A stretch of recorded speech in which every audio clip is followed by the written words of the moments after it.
पालक की कुट्टी किन्ने दी और मैं वैसे ही पूछण डे अभी तो रुको क्लाइमैक्स अभी बाकी किन्ने दी साला कर क्या रहे हैं यहाँ पे? किन्नियां मैं 20 लैनी है एक ही लैनी दो तियां है दो तियां दी किन्ने दियां एक मियां दी दो तियां दी दो तेरे लिए तियां दी और दो पजामा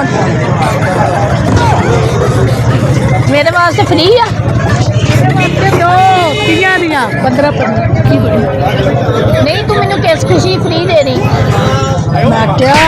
लोकां ਲਈ दो पजामा दियां अच्छा तेरे लिए 15 नहीं नहीं तू पैसे लै अद्धा नहीं मैं लैनी है वो मैं लूँ तो 30 रुपया दे दे 30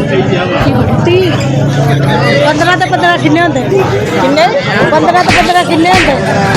फ्री क्या बोलूं मैं इसको? क्या बोलूं क्या मैं मैं कौन था यू मैं क्या था यू कह कहा